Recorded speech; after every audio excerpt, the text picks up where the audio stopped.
I got it. Yeah, I'm really excited to introduce our guest this evening, Dr. James Gawenis from Sweetwater Science Labs in Glasgow, Missouri.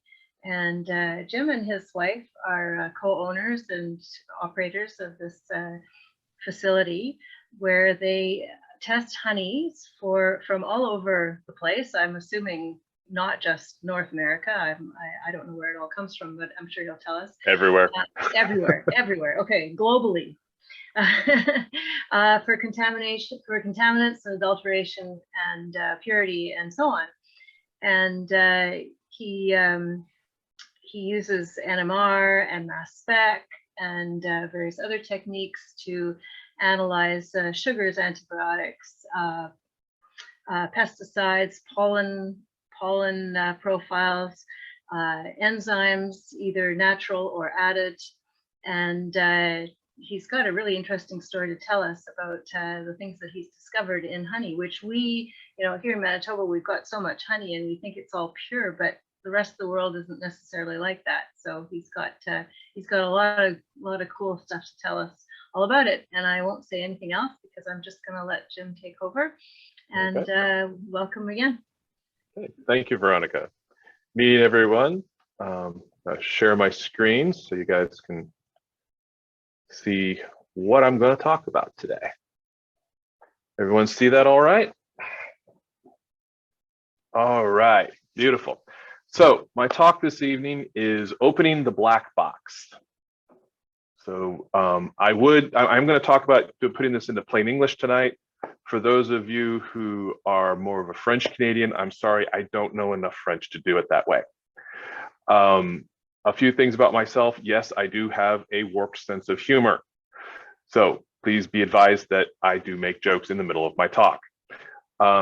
If you do have a question, please put it into the chat and I will try to get to them as soon as I am done. And we can, but type them in as you get them. Don't wait till the end, because if you wait till the end, you're going to forget it. And I know that.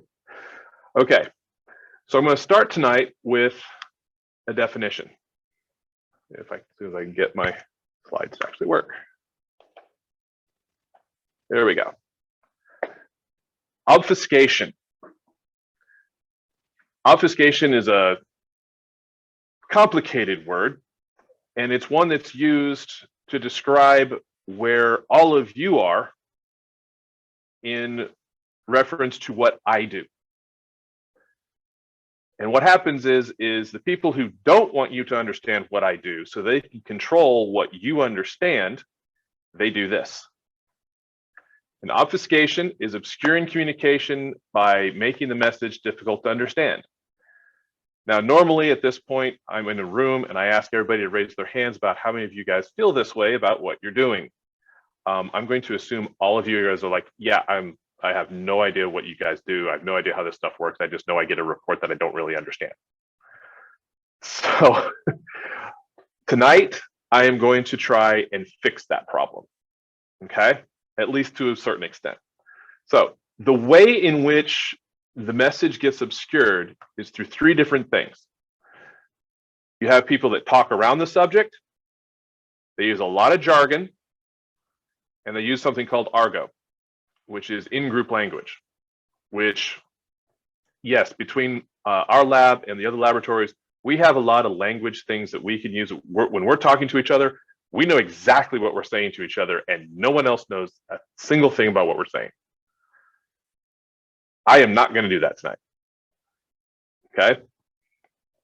The problem when you have obfuscation is the people that you're actually trying to reach, in my case, reaching all of you, you end up with a big black box. Nobody knows what you're doing. You guys send me a sample, I give you a report, and you are like, I don't know what to do with this. And then what do? So we're going to start talking about how we used to do things, and in some cases still are doing things, but they're just antiquated methods.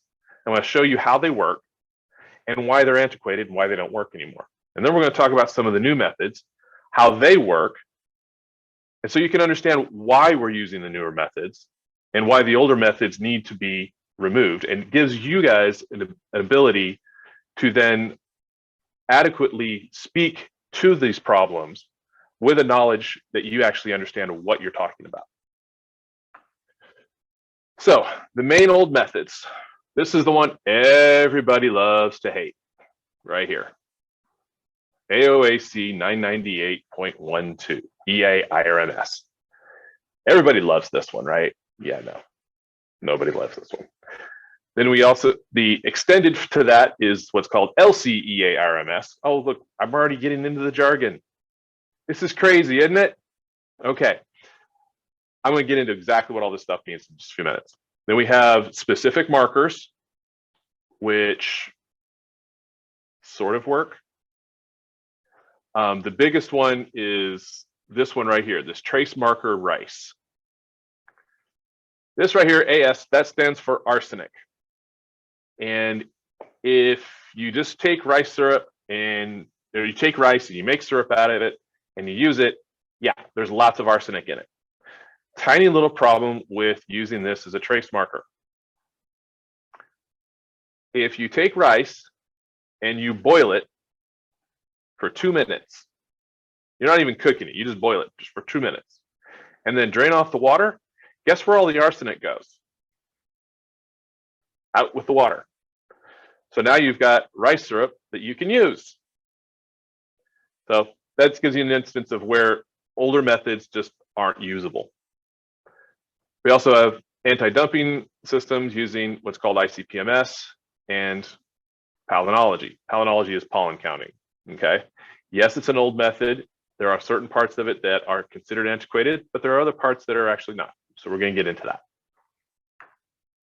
So let's talk about IRMS, EA-IRMS, SIRA, which stands for Stable Carbon Isotope Ratio Analysis, the old C13 that many of you have been hearing about over the years.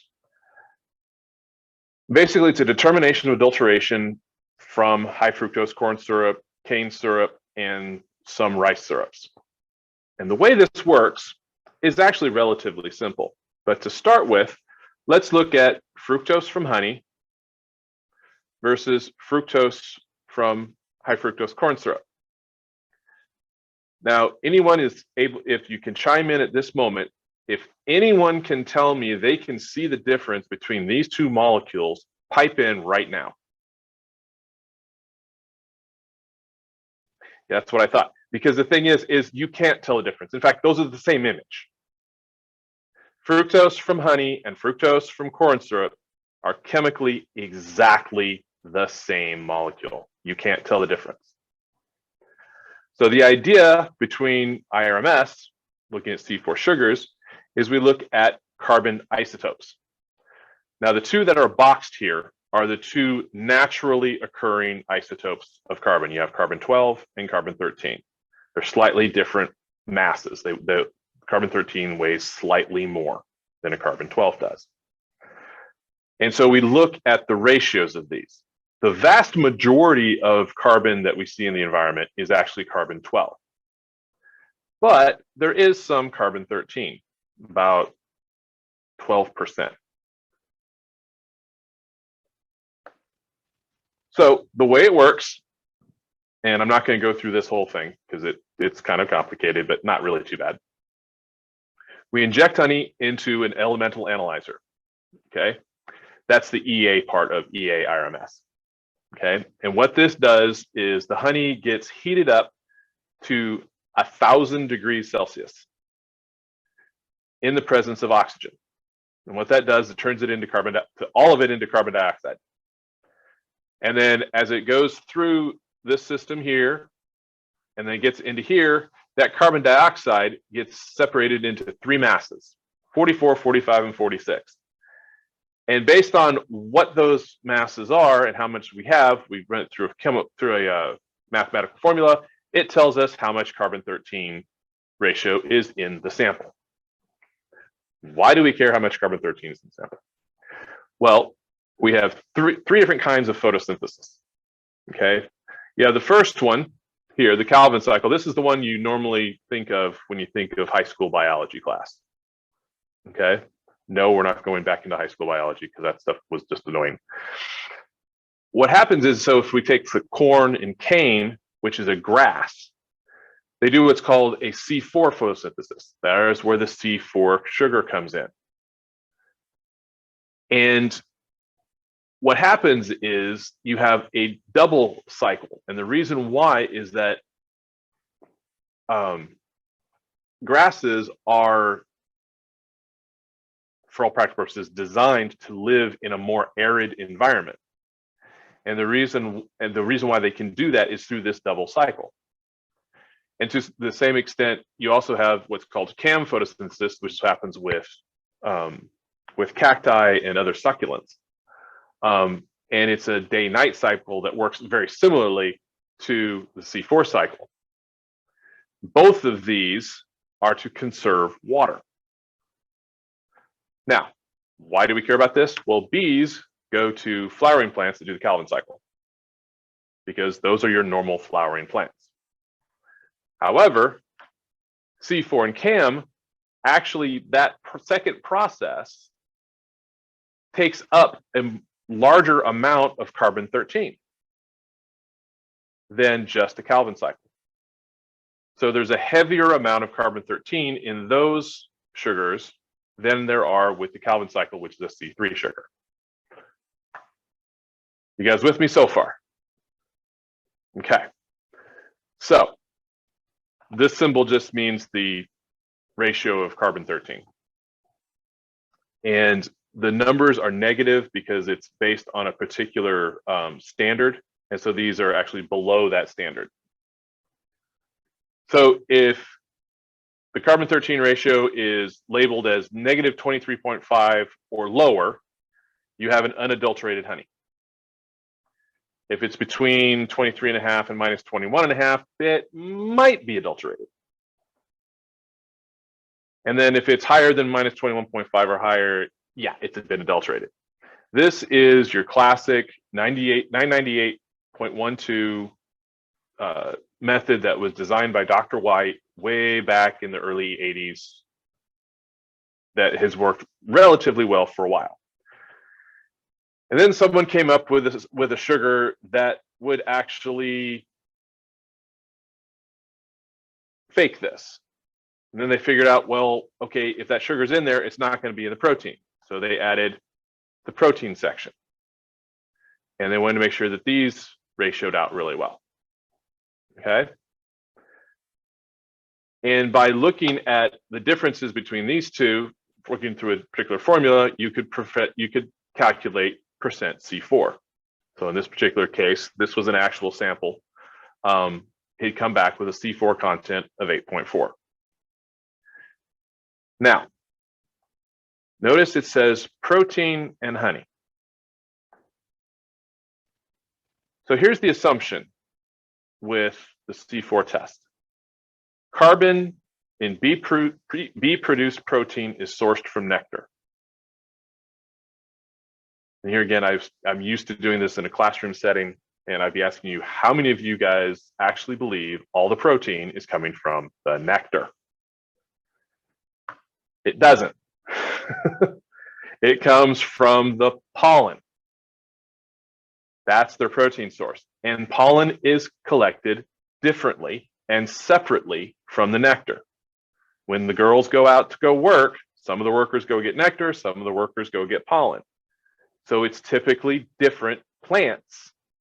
Now, sometimes it's the same plant, like with clover, they'll just go anyway, because that's just a good general material for bees to eat on both sides, both the nectar and the protein. But there's also typically from other plants that actually are C4 plants. We've actually seen them go after grasses for their pollen because they have a higher protein content. Well, then if that's the case, you're going to end up with something like this with a perfectly good honey. And we actually see this a lot, especially in places like New Zealand with Manuka honey. We see something like this. It's not valid.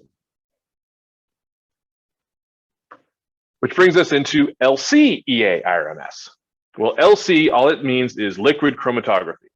Now, liquid chromatography, back when you guys were in school, or if you're doing this with your kids, it's kind of fun actually. If you take a marker and you put a dot onto a piece of paper, and then you let that piece of paper set into a little bit of alcohol, and you let the water or the alcohol slowly go up the paper, you actually watch the ink flow in the different colors as it goes up the paper. That's chromatography. We do a little bit more obnoxious versions of it, but that's what liquid chromatography is in a nutshell. It's the same kind of concept. So the idea was we took the original system. So you have your delta carbon 13s for your proteins, your honeys, and you can do all that. But we also then run it through a liquid chromatography system so we can actually separate out the fructose, the glucose, the disaccharides, the trisaccharides, 13s. And if these don't vary by very far, it's usually, I think it's about 0.5 units, it's considered a valid honey. So to give you an idea how this works, we start with a good honey. If we add a high fructose corn syrup to it, we end up with an adulterated honey. And what happens is you get some of these where, like say, the trisaccharides is really massively different than the other carbons, the other sugars. And this works-ish. Because if you start with a good honey, again, but you add a bioengineered syrup, in which these syrups are not that much different, you then end up with a honey where these numbers are not that different from each other. And now you have a honey that still comes back as being a good honey when it's been adulterated. Now this one was a sample where we actually did a 20% adulteration.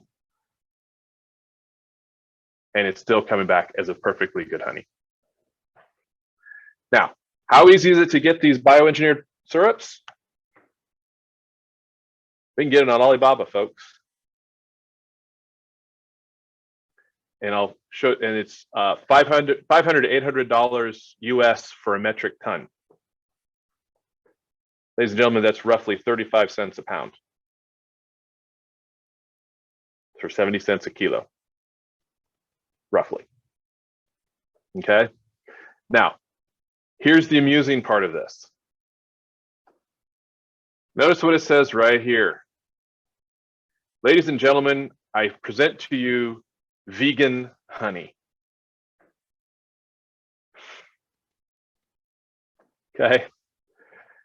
This is how audacious these people are. I mean, I could go out and buy this myself with a shell company. I mean, I couldn't buy it at Sweetwater Science Labs. They know who I am. I can't buy it. But you can buy this just relatively easily. Lysopalinology. That's a mouthful, isn't it? Basically what it is it's pollen counting. And the melisso means honey. So it's honey pollen. That's really all it is. So,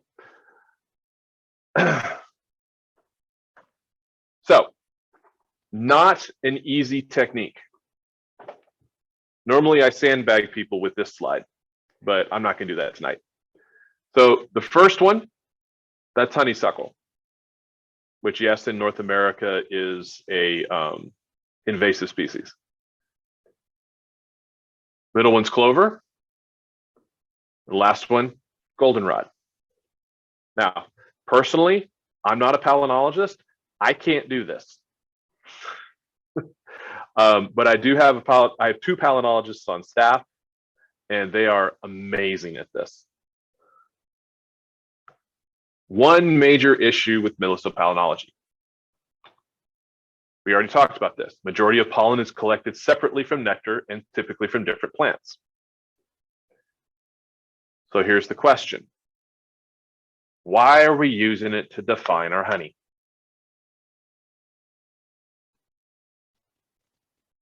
And that's the only issue that I really have with palynology. We actually do palynology, we use it, and it's a very effective tool. Extremely effective for geographic origin. But we do really need to go back and look at palynology in regards to determining the type of honey. Let's talk about ICP, or inductively coupled plasma. And what this is, it's an extremely hot flame made from argon gas. Some people have erroneously saying this is harnessing the power of the sun for analytics. No, it's not that hot, but it's getting close. So ICP, we take a sample and we run it through the flame and we look at metal isotopes. And we look at a lot of them. And when we look at these, we then put it into a data system and we look at what values we get from the sample and run it against a set of standards, or we actually use that to create our standards. And when we do that, we end up with a slide that usually puts everybody to sleep that I like to call dots and circles.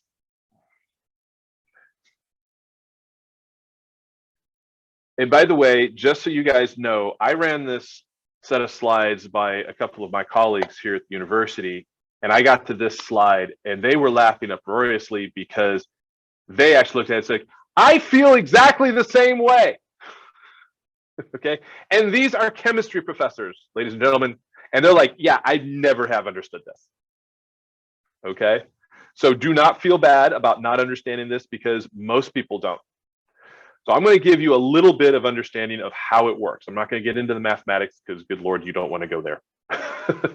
It's some crazy calculus. Okay, but to get started, this type of stuff, it's called principal component analysis. Okay, and when you do it in 2 dimensions, it's something that you guys are probably relatively familiar with. So we have a set of data here, and it's 2-dimensional, and you want to know, is there a trend here? I mean, other than this obvious, straight up and down one, but we're just going to play with that one. So when we do you guys have heard of regression analysis, a line regression, and that's what this line is right here. But when you do in principal component analysis, not only do you have this line, but you also have this line that's 90 degrees to it. And so the principal components are, what is the value of this line versus the value of this line? And that's how you do it in 2 dimensions. Let's say you have 17 dimensions. Now we're going to get complicated, aren't we? Now in this case, I borrowed this from a guy I know. Actually, I think this was actually out of a Canadian sample. And so we've got a bunch of different things that are eaten in the various sections of Great Britain and how much of each is eaten. Now, when you look at this, it looks kind of like, well, it's pretty close to the same for everybody, right? But if we do a principal component analysis on this, which we do something similar to what you saw with the 2 dimensions, but we're now doing it in 17 dimensions. This is where the math gets really complicated. Instead of having just a linear regression line, we actually have groupings of the data. And we end up with what we were talking about before, the dots and circles. We have these 3, Wales, England, and Scotland, are forming more of a group of what they're eating, as opposed to Northern Ireland, which has a specific set of things that they're not eating as much of. So it separates out the data. Now, in the case of ICP-MS, we're looking at 35 different dimensions. And that's why you have a whole bunch of different circles with a whole bunch of different dots. Fairly good data. It works relatively well. But problem with ICP-MS, it only works on geographic origin, number one. And number two, the most useful database that we have to date is over 25 years old. And it's owned by the US Customs and Border Patrol. So yours truly can't use it. Okay. So let's talk about the new methods. So the new methods where we're looking at both sugar syrup addition and anti-dumping. We're also looking at what is called resin technology, where they're stripping things off of the honey to try and hide what it actually is. So the first thing that we talk about is what's called metabolomics. Now, metabolomics is a field in chemistry that is relatively new. It's only about 20 years old. And what we're doing is we're looking at the metabolism results of cells. And metabolomics was actually started in the field of medicine. And this is the type of medicine that we use both here in the States and to some extent up there in Canada to look at what's called personalized medicine. We actually can take a blood sample and through the use of metabolomics tell you if you are a precancerous patient, whether or not you have cardiac disease, if you have a specific issue with kidney disease, liver disease, those kind of things. We can actually tell that by looking at what is going on with your metabolism by looking at what are called the metabolomes, which are the products, the chemical products of your own personal metabolism. So what we've done is we've taken the same concepts of those metabolomics and looking at the metabolomes of, in this case, honey. And honey is unique, of course, because it's a combination of both plant metabolism and animal metabolism at the same time. Which makes it a very unique opportunity for us to look at things that are really cool, but also to give us a very unique look at what we can see to figure out whether or not something has actually been done to it, such as an adulteration. And we'll get to anti-dumping and origin as we go along too. So we'll start with LC, now HRMS. Good grief, we were doing IRMS, we were doing EARMS, LCRMS, now we're doing LCHRMS. What the heck is going on here with all these stupid things? It's ridiculous. All that HRMS stands for is high resolution mass spectroscopy. So we're doing something really high resolution, okay? And the LC again is, of course, it's liquid chromatography. So we're splitting out the different components of the honey, and then we're running it through a mass spectrometer. So what happens is, here's your liquid chromatography system. There's a column here, and it's under high pressure, or you can do a direct injection. We're not going to talk about that one. We're just going to talk about what comes off of here. Then it goes into an injector system, which has a helium gas carrier. And the reason why we use helium gas is because one, it doesn't react with anything, and two, it's really, really, really, really, really, really, really small. When it goes into this system, it actually gets charged with a very large amount of electricity. And when that happens is it causes the sample to break apart in very specific ways based on the chemistry of that particular compound. And then it runs through either a triple quad or there's a time of flight. I'm not going to get into the different types of mass spectroscopy systems because that is an entire semester's course in graduate school. So we're not going to go there.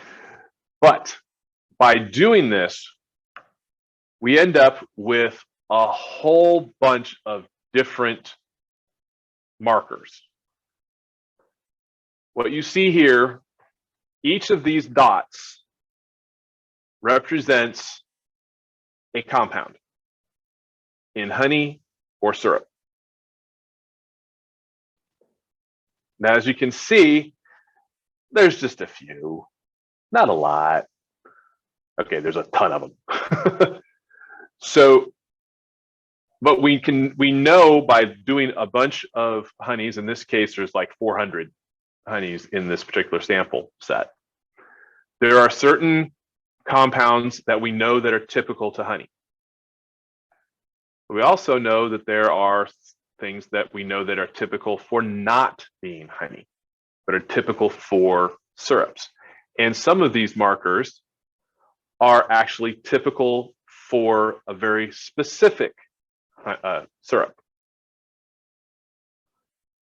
The only caveat to this is that high resolution mass spec only looks at how much does that particular compound weigh.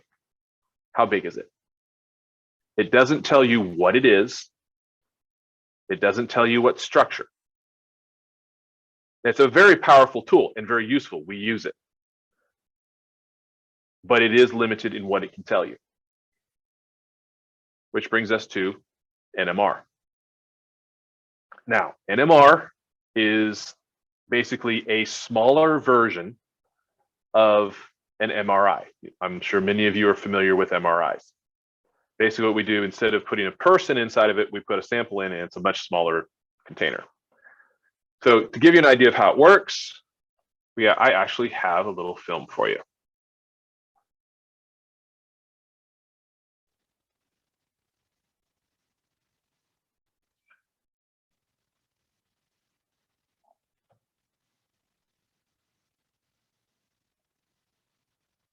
And unfortunately, it's not playing the music, which is just terrible.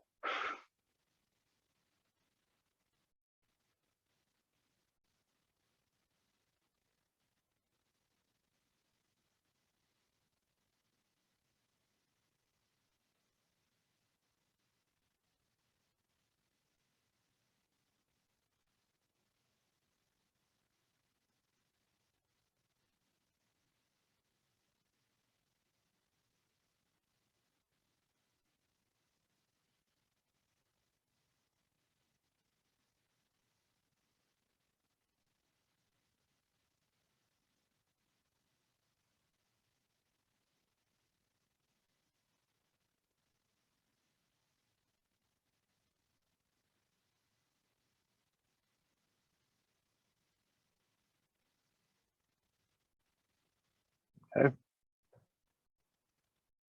So ethanol, I'll stop it there. Ethanol is a fairly simple compound. It's a CH3, a CH2, and an OH. Fairly simple. But when we talk about honey, we get into fairly complicated systems. Now, this slide is actually one of the first instances in what I actually got into using NMR to look at honey. And I was absolutely gobsmacked with what I saw. So I have a pure honey down here. Here's beet syrup, rice syrup, and corn syrup. You can even see yourselves the differences between these sweeteners. It's patently obvious, okay? So much so that we took some C3 rice, we did 10%. We can do this visually. It's simple, okay? Now, you get into bioengineered syrups, it's not quite so simple to see with your naked eye. And that's where we start working with the screening systems, and the one that's out on the market right now is produced by Bruker, called the Food Screener. And you guys are somewhat familiar with that system because both Peter and I both use it. And we end up with something that looks like this. Now, the rainbow part of the plot is roughly 15,000 samples that were put in as standards. And then the black line was the actual sample that we ran. And this is the type of results that we look at when we're looking at it on our end. We don't normally give this out to the client. unless they ask for it. Because this doesn't really mean anything, you guys. It's just a squiggly line. But we know what we're looking for within it. Now, the thing is with these spectra, we can directly look at a whole bunch of different compounds, such as the ones here. We can look at acetic acid. We can look at alanine, citric acid, ethanol, formic acid. Our favorite one, 5-hydroxymethylfurfural, HMF. How many of you guys really love thinking about that one? Lactic acid, phenylalanine, tyrosine. And we can also look at specific sugars. So we have glucoses, fructose, here's another glucose, and then maltose, sucrose, galactose. I didn't want to try and tell you exactly which ones were which, because you get lost in the weeds. Okay, but by looking at the spectrum, we can actually give you a sugar profile that looks like this.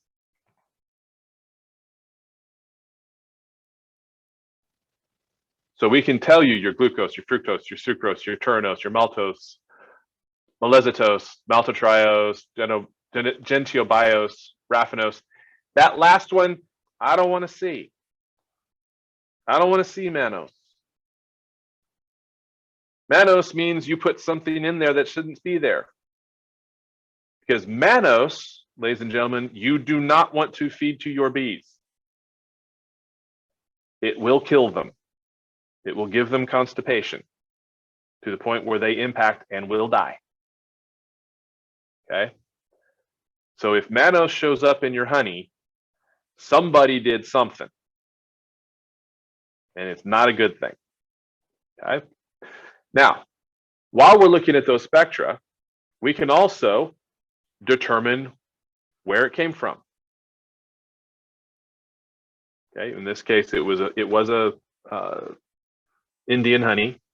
This particular honey that I got this one from was actually declared as being from Argentina, but I checked it against India, and it was like, yeah, it's Indian honey that somebody decided to say it was from Argentina. How effective is this at doing things? Well, I've blocked it out to protect the presumed innocent, but this honey was purchased by one of my clients at a Costco. It says it's clover honey. Well, it's 100% from Vietnam. Anyone want to chime in and tell me where the clover fields are in Vietnam? Anyone? Non-existent. That would be exactly right. There are no clover fields in Vietnam. Okay. The folks who produce this are currently in not so great a situation. Okay. One of the things that many packers who are not doing things particularly in a savory fashion, I'll put it that way. One of their things they've been trying to state about NMR is that it's irrelevant to filtered blends. Well, this one, by the way, is from the same company who the last slide was from. Product of USA, Canada, Argentina, Brazil, India, Ukraine, and Vietnam. Well, we figured out it was also 20% from China. And it's not even listed. Okay. This is a really good technique. It works relatively well as it is right now with the Bruker system. It works.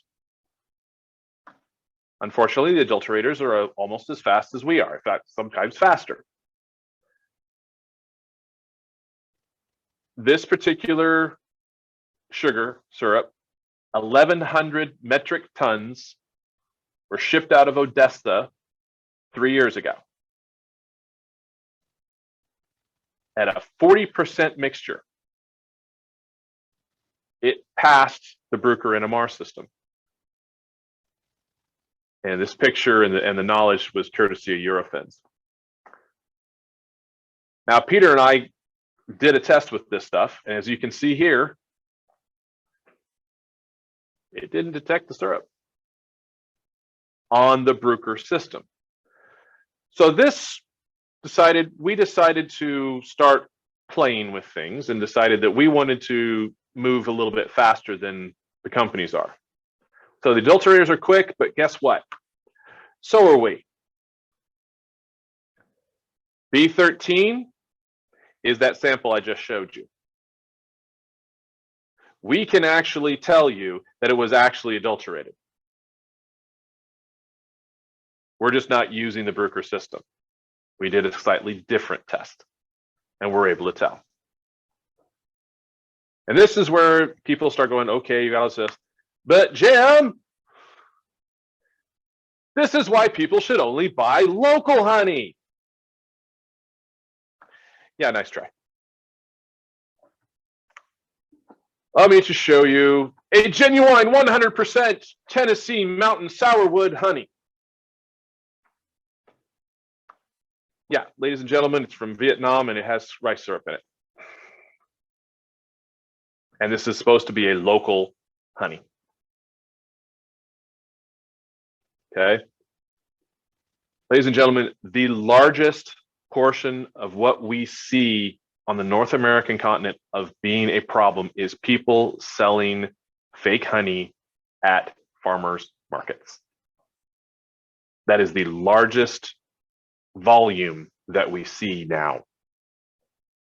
What happens is you get these smaller farms that are wanting to make a quick buck, and what they do is they buy industrial honey at stupid cheap prices, and they bottle it as local honey.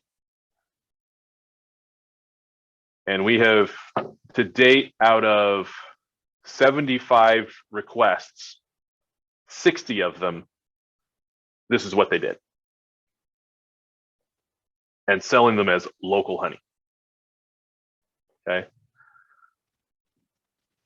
So it behooves everyone to look at this, to have a communication with someone like myself. Because it's not just the big guys doing this. It's also the little guys. And those of you who are hobbyist keepers who may sell at the farmer's market or sell at the local grocery store, you're fighting against this too.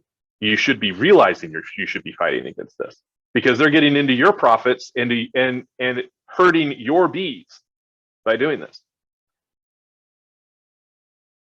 So where do we go from here? Well, first off, how do we define honey?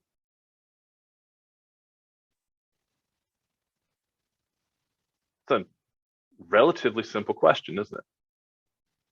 Or is it?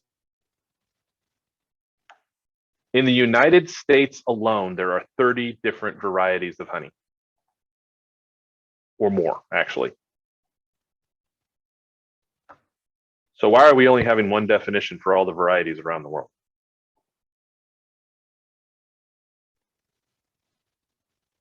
Point to ponder. Is there a North American baseline of data? On the Bruker system? No, there's not. They claim to have a Canadian baseline. It's mostly British Columbia. It's not across the country. And quite frankly, I have a question for you. Why are they trying to isolate all of Canada, all of tiny little Canada into one variety? Why are we not, at the very least, breaking it up by province? At the very least.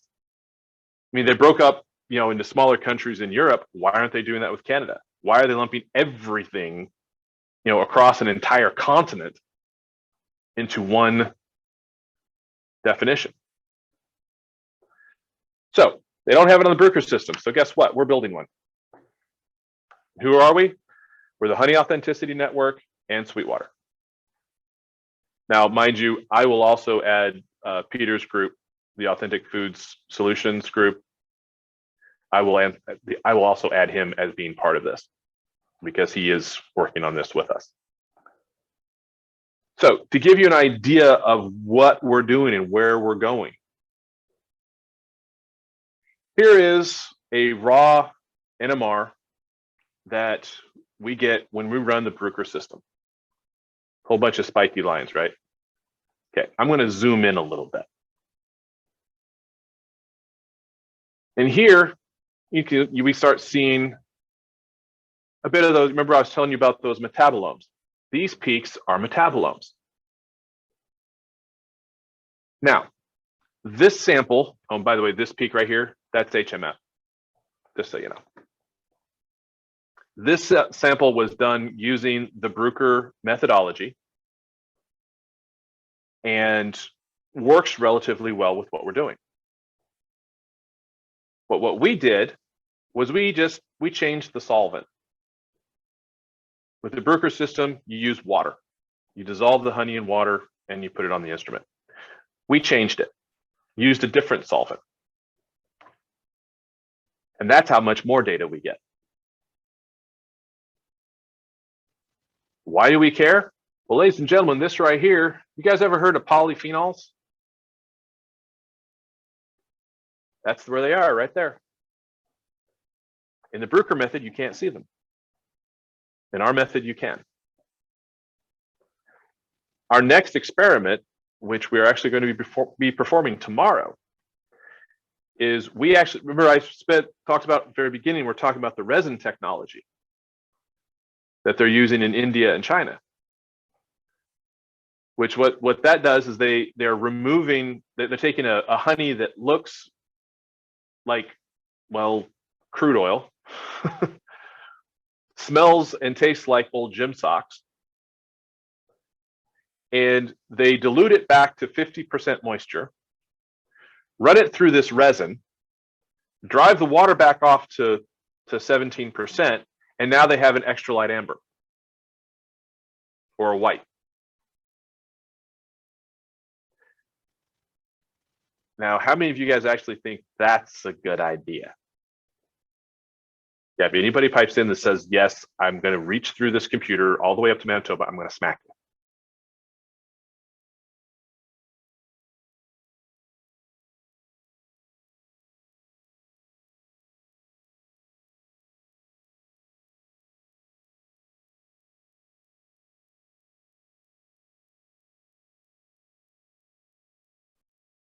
Now that we have these lines here,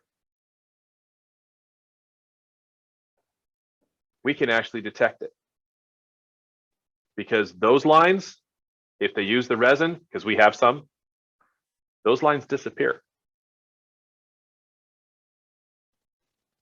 So we now have another way of detecting fraud that no one else can do yet. What does this mean to you guys? Well, from the Honeybee Initiative, I'm going to sum it up on the bottom line. If bees don't thrive, neither do we. Now, I realize I'm preaching to the choir on this one.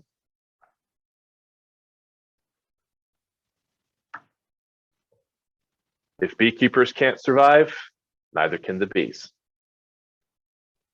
This is where you come in. Honey producers worldwide cannot survive without full embracement of third-party scientific analysis. That's me, folks.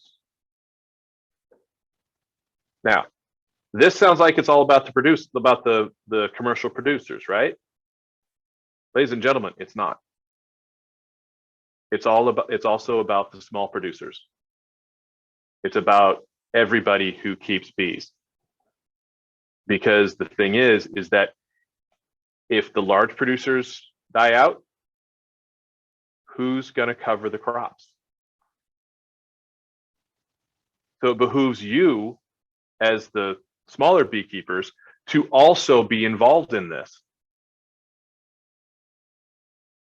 So yeah, you can help and thereby help yourselves. So at that, I'm going to open the floor and answer any questions you guys might have.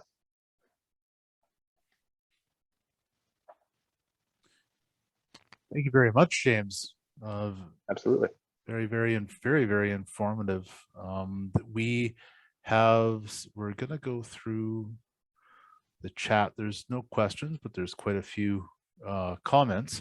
So everyone's pretty familiar with the drill. Anyone who has a question for James, please raise your hand with the raised hand icon, and I will unmute you in the participant list, and you can ask James your question. Absolutely. Okay. Rob Young. Thanks for that presentation, Jim. It's very interesting. I was intrigued by your reference to the adulteration that you found at the farmers market. Mm-hmm. And I'm just wondering if small beekeepers use your service to authenticate their honey, and do they use that as part of their marketing strategy? They have. Typically the issue arises with the sticker shock, unfortunately, because unfortunately our systems are we have to purchase these in competition with hospitals and universities, so the equipment is not exactly cheap. But we try to keep the cost as low as possible. But yeah, we have, typically what happens is we have either the farmers market as a whole, or we have a group of beekeepers who are interested in a particular shop owner. They'll either pool together resources to pay us, or they'll just pay us anyway. It's $175 for a test is what they usually go. Whoa, that's a lot of money for a test. But the information that we give you is much more than just a single piece of data. We give you 36 different points of data at the moment, and with what we're working on now, we're going to be expanding that probably to around 50 to 75 points of data, just direct points of data, and then also a whole bunch of other information. And so typically, what would they do that? One test per batch, or do you need to replicate the test on a batch? How does that work?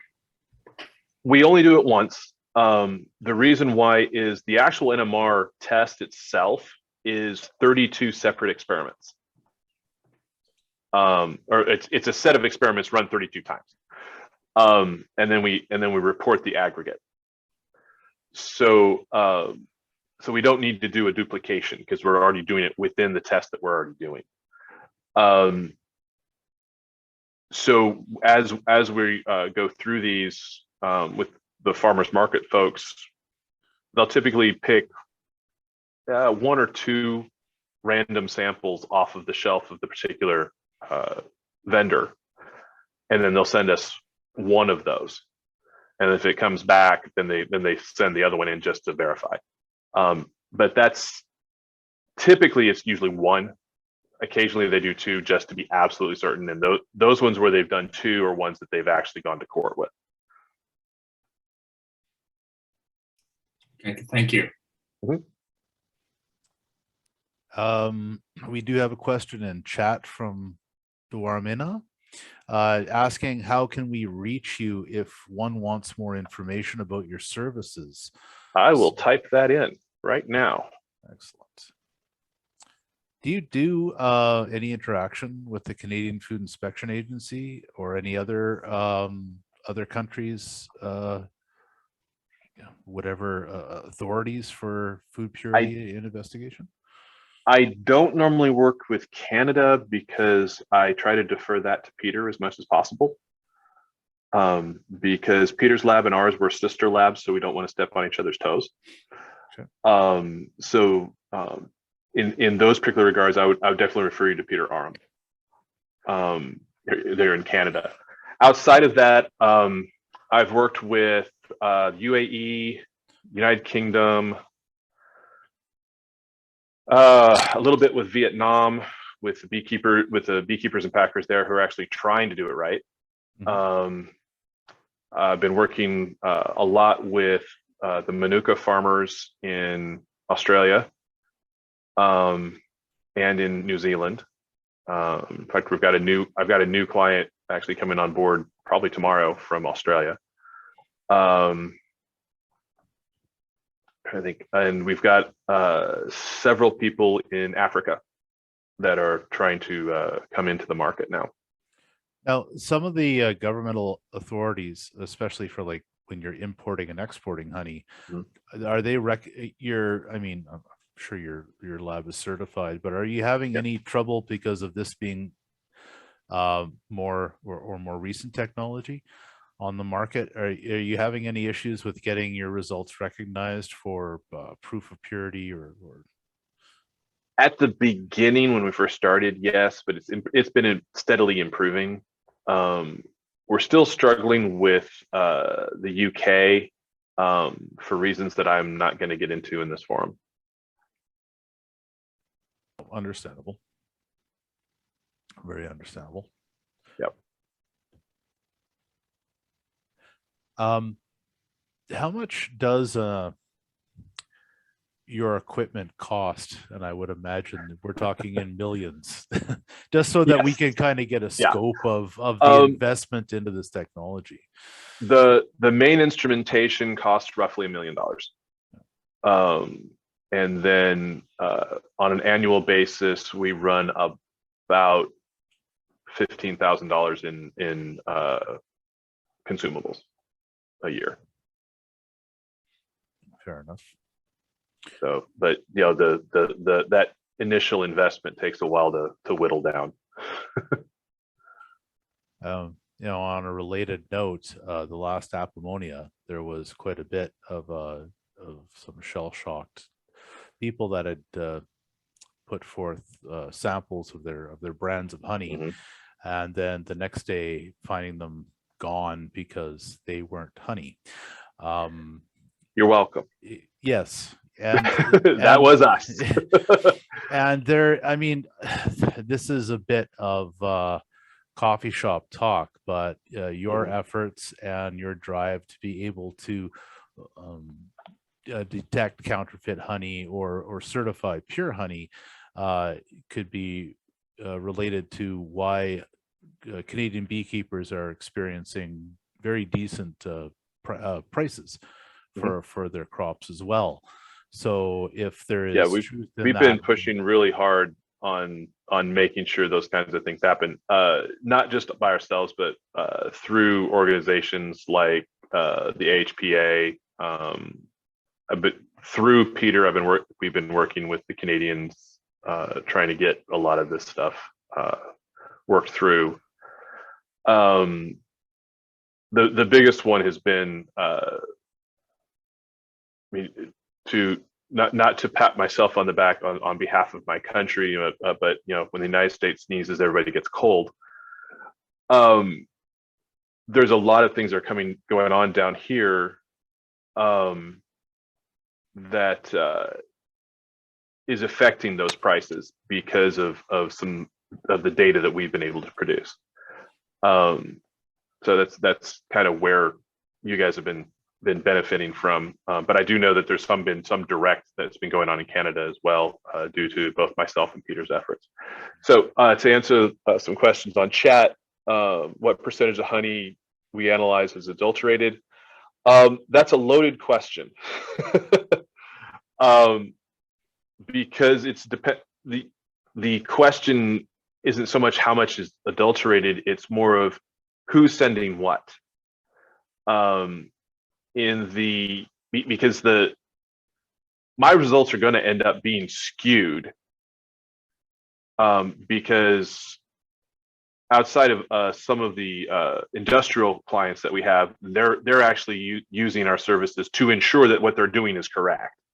So the percentages on those are probably less than 10% of those that are trying to do it right. Of the ones where people are like, I don't think this is real honey, I'd say 75% is coming back bad.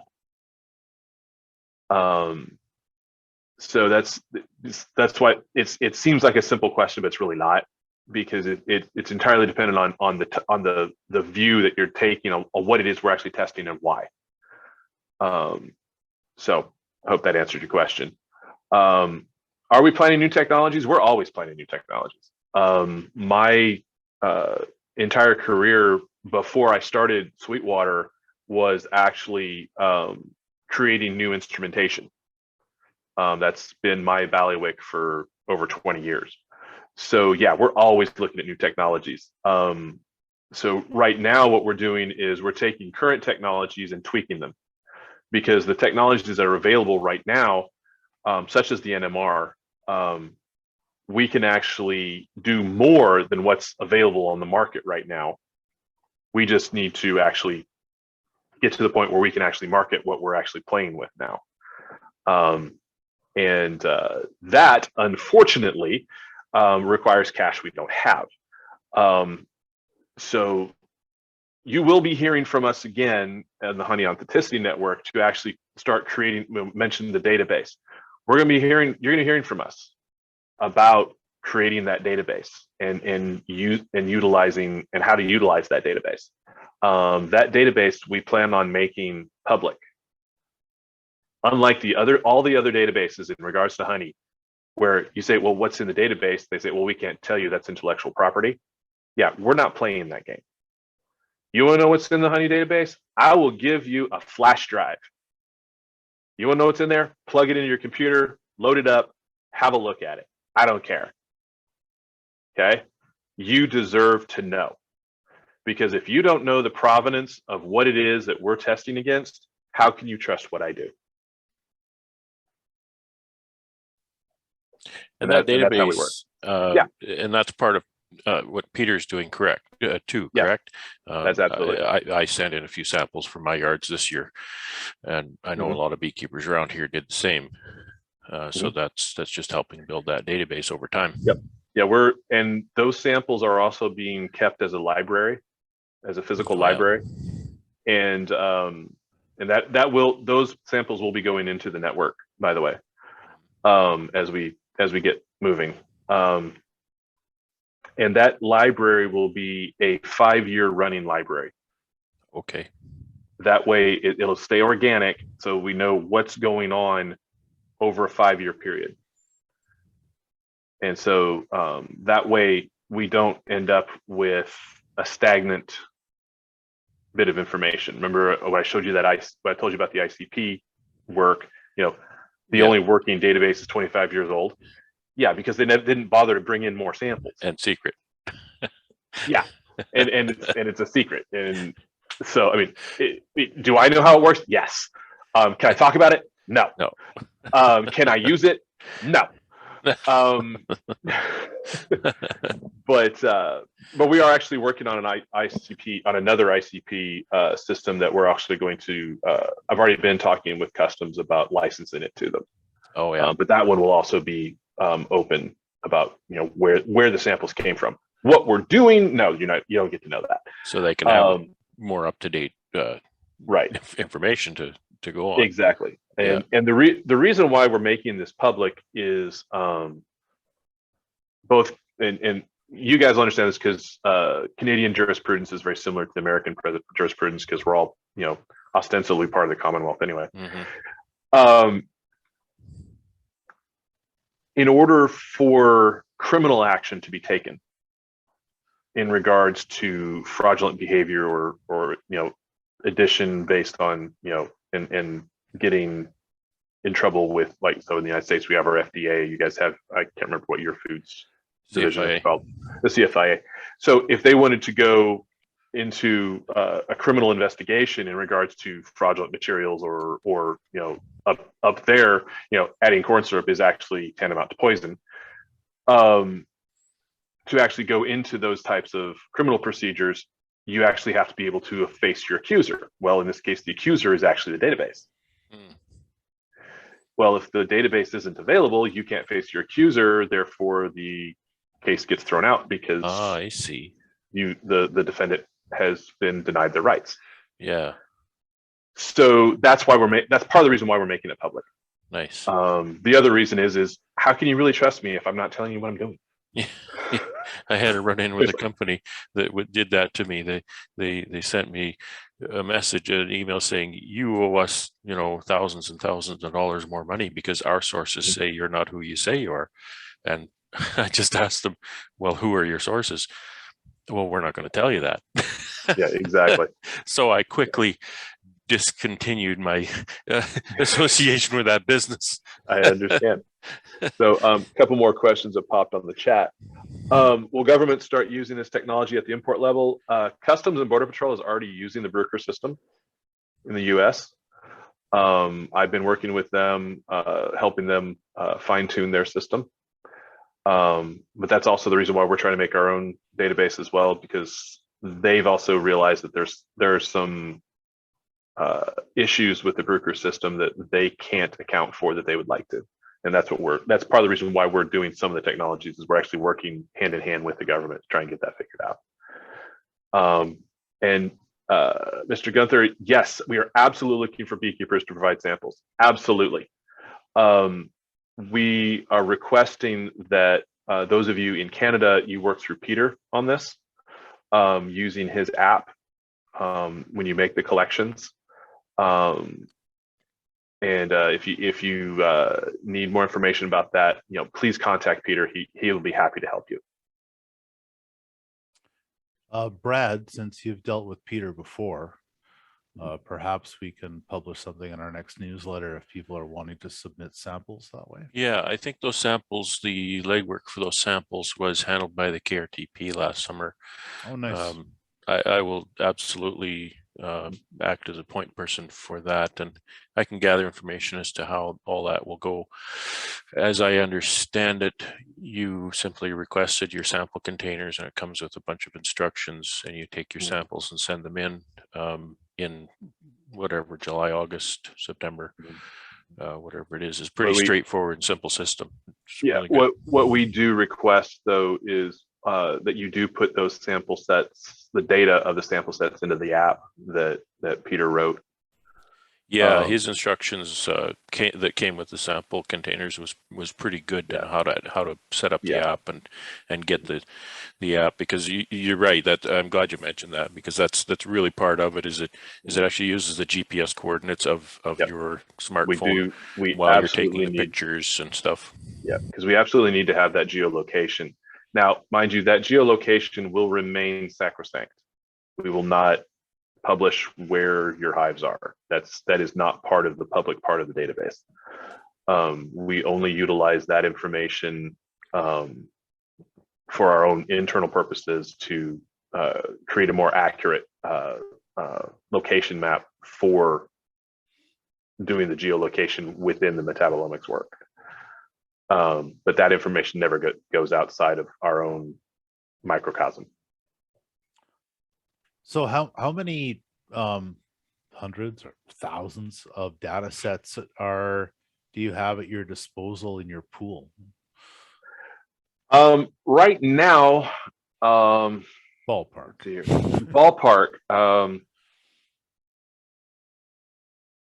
Starting over because we're using a different solvent.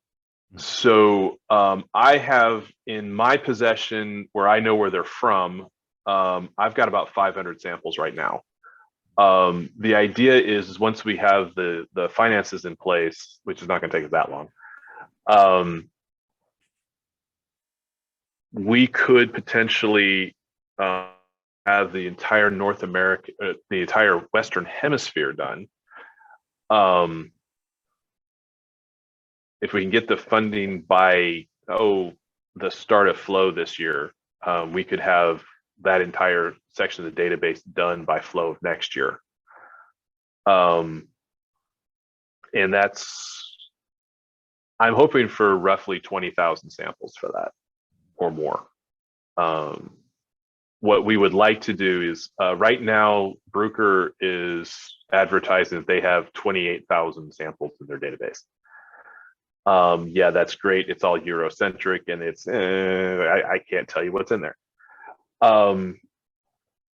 But I would like to be able to completely blow their sample set out of the water within a year.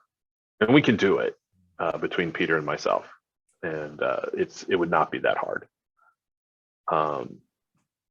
As we move forward, Honey Authenticity Network incorporated in the United States last week. The UK contingent incorporated 4 months ago, I think. In fact, they are, if you guys have heard about what's going on over there in regards to petitions and all sorts of fun stuff against RRAA and a few others over there, they're actually the ones that are behind it. And so, and we're all tied together. So the Honey Authenticity Network is going to end up being an international organization with branches, offices everywhere, including a branch in Canada that you guys will be interacting with directly. And it will be run by a Canadian. Years and years ago, there was a honey wall of shame on an old website, which would put up brands that used honey substitutes or claimed it was a honey product or a honey flavored product, but you know that they were basically waving a jar of honey over the vat of whatever they were making. Mm-hmm. I'm sure someone got sued to oblivion and it's no longer around. But is there, I guess, would there be any way to navigate the legal systems where there could be a sort of a ranking system of legitimacy or a reputation system for certain brands or corporations? That there's a possibility to do something like that. I would not be the person to run that, because that would be a massive conflict of interest. But it would be more so of, like, for instance, if like how the Better Business Bureau works, right? If you've had absolutely no complaints or strikes against for adulteration, you would have X number of stars. Right. Could something like that exist legally and without having any sort of lawsuit issues going on? Yeah, you could do that. The issue is you have to back it up with data. Yeah. And I think that's the reason why the wall of shame kind of got thrown to the wayside. It's probably they didn't have enough data to back up their claims. Oh, James Fisher's wall of shame. There it is, right there. Mm-hmm. But could it be done in a legal fashion? Absolutely. I mean, you could even have it set up where you could do it that actually is legal internationally.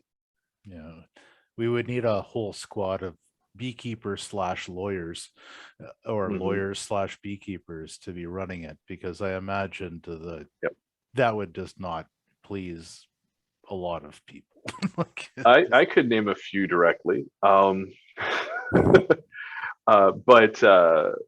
yeah, it's something that would be doable.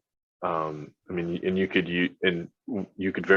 that group could very easily contract someone like Sweetwater to create the data needed to have something like that. That's actually right in our bailiwick. That's not outside of what we can do for people. Yeah, it's an interesting concept, but it would be. I mean, officially, my official position is I can't do it. Well,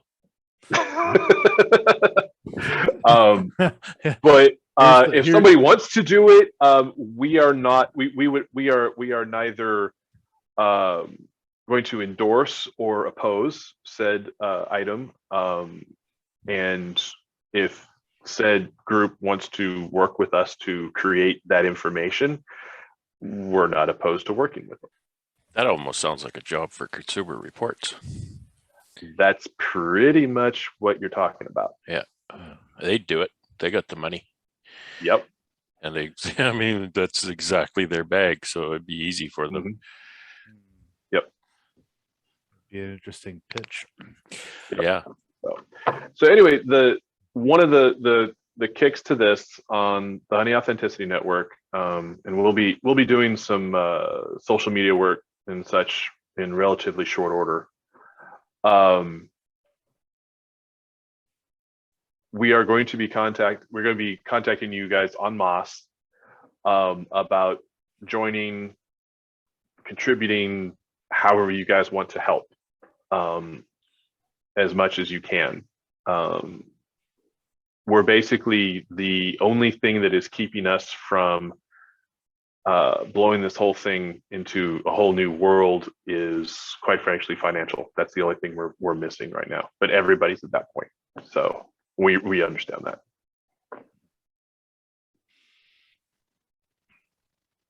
All right. Do we any more questions for James?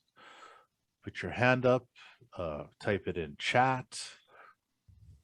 Yep. Very, very, very, very exciting work. You know, as a producer and watching what's happening with not only just adulteration, but the, you know, the other, I don't know what you call it, the obfuscation of Obfuscation. obfuscation. And I should know that as a computer guy, we use that term too.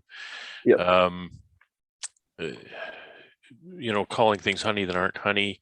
And not that it's adulterated honey, it just ain't bloody well honey. It's not honey at all, and you're calling it honey. So Yep. there's a whole range of, you know, whether it's mostly honey and a little bit of syrup, or if there's no honey at all. This is all threatens, not only threatens the industry, our livelihoods, but also the, you know, the reason that we can keep bees. I mean, everybody knows that beekeeping is an extremely expensive hobby, even on a hobby level. And if you can't sell your neighbor a couple jars of honey to put that back into, you know, helping you continue to keep those bees, like you said, there's going to be a lot fewer people. You look at the number of colonies year by year over history, and that line follows exactly the price of honey. Yes, it does. Honey goes up in price. Number of colonies goes up in price. Right. It's just a fact. Part of that is also because the reason why the hobbyist really needs to start helping support the commercial beekeepers is, where are you getting your queens from? Queens, nukes, packages, and remember, they're so the ones much who are more. providing those, that they can provide those large numbers, because that's their splits that they don't need, and they're providing for the hobbyist. So it behooves the hobbyist to also help the large scale producers by looking at these kind of things. A little bit of bio, I'm kind of in the middle there. I'm a small commercial producer, so kind of, you know, sit in the middle of the two realms. And I don't want to paint the commercials as a be all and end all. However, some of the things that the commercials and the large commercials offer is the funding and the impetus for research to be done on diseases and mite controls and hive beetles and on and on and on. If you just wanted to take commercial beekeepers out of the equation and just say, well, you know, hobby can do it all, 10 colonies per beekeeper or less. Yeah, that's not going to work. You're going to be operating in a black hole. Yeah, right. Not to mention the fact, if you take the large scale producers out of honey production, the only way they can survive is to go into pollination. Yeah. And if you think that those guys are not going to jack up the prices for pollination, you're insane. Price of almond milk's going to go up. The price of every vegetable is going to, you know, go way up. Yeah. Well, we've more than it already is, but we've also taken the stance here as well, is that today's hobbyist is tomorrow's commercial beekeeper. Absolutely. Outside of, like, there are, especially in Manitoba, beekeeping families, and you've got 2, 3, 4 generations of commercial beekeepers. But in the end, there is a lot of hobbyist beekeepers that become either small level commercial or big sideliners as well, because there's seems to be this immersion of this, the mid-sized beekeeper who isn't running 1,500 hives, but is running 2, 3, 400, but also providing those nukes and those queens. And we've really seen a lot of traction, especially because we're sort of like a feeder group. We with Dr. Curry's introductory beekeeping for the hobbyist course at the University of Manitoba, we snag a lot of those students because we offer them a free 1-year membership with Red River Apiarist Association, which has a really robust mentoring program. And we have seen individuals that really, beekeeping is an addiction, and I've noticed. and then and suddenly it's not necessarily they fall in love and they lose their they drop their established career and go off and produce honey, but you definitely see them grow. So it is I think the difference between hobbyists, sideliners, and commercials, they all work in conjunction. And absolutely, we try to support the large commercial people just as much, and we have quite a few of those in our group as well. I think when you start focusing on one group or the other, they can all work very, very well together and enjoy each other's benefits. And this is as well, because if you raise if your efforts raise the price of honey as a commodity, it also helps the person doing the craft sale in the church parking lot. It raises his price as well, makes it worth it. So it's the benefits are across the board. Absolutely. The idea that what Sweetwater does is our job is to make sure that the beekeeper or whoever is sending us the sample has the best knowledge of what it is that they've presented to us, so they can make the proper decision on what to do about it. And that includes if you send us a sample, we send you the report, and you have absolutely no idea what to do with it, you call us. We'll help you through the report, what it means, what it says, so you can actually make those kinds of decisions to help yourself, help your neighbors, help the industry. And that's why we exist, because we saw a dearth of ability for individuals like yourselves to actually be able to actuate on the problems that you guys have.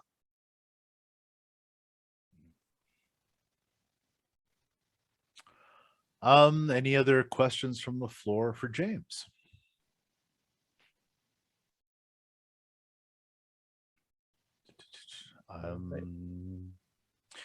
Again, James doesn't hide very well. We have his contact information. If anything pops up afterwards, or if you want to contact him or send him a question, that can easily be done, or we can conduit that to him. James, and also if you can come to my website. Our phone number is there. Feel free to call me. Yeah. If you want to type, I answered the phone, so you've done it now, bud. You've done it now. If you want to type, that's fine. Type that in chat if you like, James, and then it'll be kind of on permanent record. But I'm very generous. We really do appreciate you taking the time out of your evening to come and do this presentation.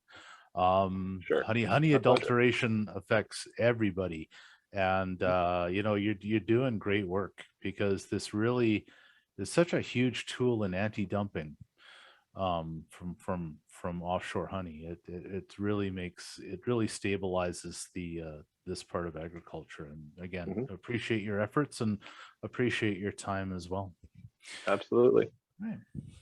You folks have a wonderful evening. It was a pleasure to speak with all of you. I hope to speak with you again at some point, hopefully in the near future. I actually get to see you guys at some point. And when we can finally start getting everybody back together in our meetings and such. So you guys have a wonderful evening. Thanks, James.